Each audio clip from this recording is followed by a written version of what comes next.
So in this video, we are going to discuss about instruction cycle. So instruction cycle may have four different stages, right? First one is the fetch cycle, and second one is the execute cycle, and third one is the interrupt cycle, and fourth one is the indirect cycle, right? So first one, fetch cycle means read the next instruction from the memory to the processor. This is the first stage, and second stage is the execute one, right? Interpret the opcode. So whatever indicated in that opcode, that operation need to be performed by the processor. So this is the second one, that is the execute cycle. And the next one is interpret cycle, right? So in this interpret cycle, sometimes some other interrupt is coming to the processor. So how the processor is handling, right? So now this maybe comes because of interrupt enable or interrupt occurred, right? So during this interrupt enable or occurred, so currently whatever process is there in the processor need to be stopped and saved. That particular stage may be saved, right? After that, the service routine, right? The service need to be given to the interrupt. So this is the interrupt cycle. And the fourth one is the indirect cycle.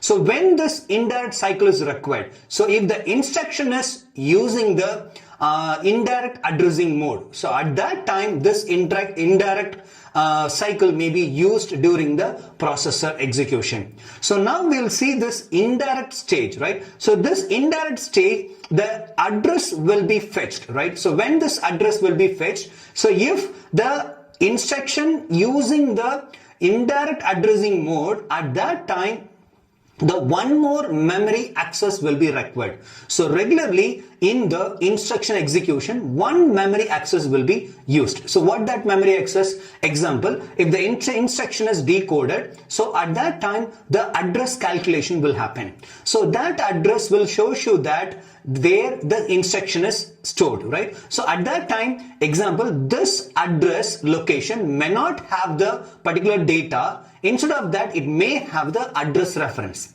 So for that, so that address reference need to be taken and address need to be calculated, and one more memory access also required. So this is the indirect. So regular line of activity may holds that one more instruction fetch and one more memory access, right? So this activities may be used in that indirect addressing mode, right? Or indirect stage, right? So this is how these four stages may be used in the instruction cycle. And following diagram shows you that instruction state diagram includes this indirect access, right? So indirect access or indirect cycle may require in the instruction cycle state diagram, right, multiple data access, right? So it may be a one data access, right, one operand access, or multiple operand access. At that time, sometime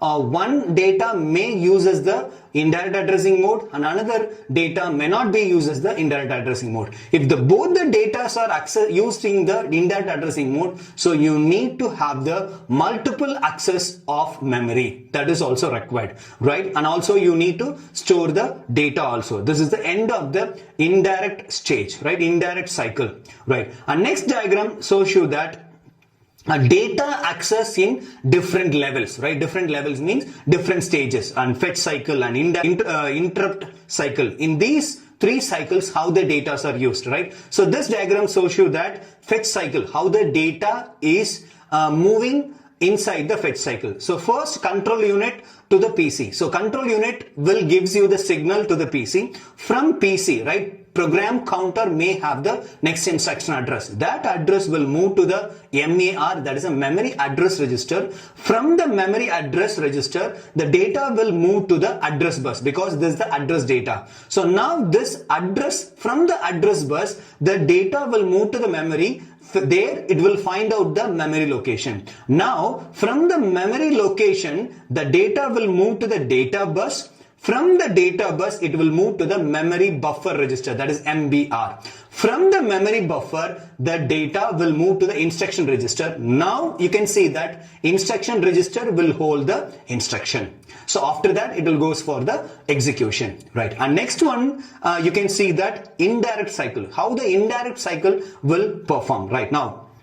in this diagram, see this diagram from memory buffer register, because the address reference will be stored in the memory buffer register, right? Now from the memory buffer register, now you need to assume that data access is happening. So during the data access, one memory access already happened. From that memory location, we found that this memory reference. Now this is the second stage of the instruction execution, that is the operand fetch. So during the operand fetch, this is the second memory access, right? Now memory buffer register to the memory address register. Now you need to understand that here address reference is there in the memory buffer register. From this memory buffer register to the data is moving to the memory address register. Based on the memory address register, it moving to the address bus. Now address bus holding the address, based on this it will move to the memory. Based on the control unit gives the read signal. So after that, now the data memory to the data bus, right? Now it happens, right? After accessing the memory, now the memory gives you the data. That data comes to the data bus, right? Now the second access of the memory completed. From the memory, now the data comes to the data bus. From the data bus, now it's moving to the MBR, right? Memory buffer register. Now memory buffer register to instruction register. Now if you are able to see that how the flow is going on, right? How the instruction is collected from the memory. Two different access, right? Two different memory accesses required for indirect cycle. Now if we are moving to the next diagram is a interrupt cycle, right? How it's executed, right? Now program counter have the next instruction to be executed, right? Now if the interrupt is occurred or interrupt is enabled, at that time what will happen? Now the program counter value must be stored, because after the interrupt service routine execution, the processor need to start the execution from the previous. So for that, previous execution or previous program execution need to be stored in a specific memory for processor access. Now just see that program counter value must be saved, right? The new memory location loaded into the memory address register from the control unit, because now the control unit is taking the control for this interrupt service routine. So new address will be fed to the memory address register by the control unit. Now after that, this program counter loaded with the new address, that is from the memory address register, right? Now interrupt service routine will start the execution.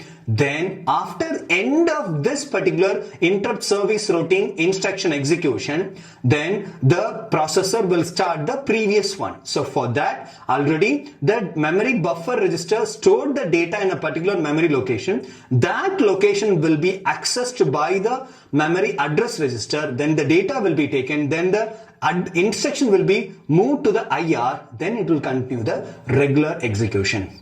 So this is how interrupt cycle will happen, or interrupt cycle will be performed during the instruction cycle. So in this video, we have discussed about instruction cycle. So instruction cycle have 4 stages. One is the fetch cycle, and second one is the execute cycle, and third one is the interrupt cycle, and the fourth one is the indirect cycle.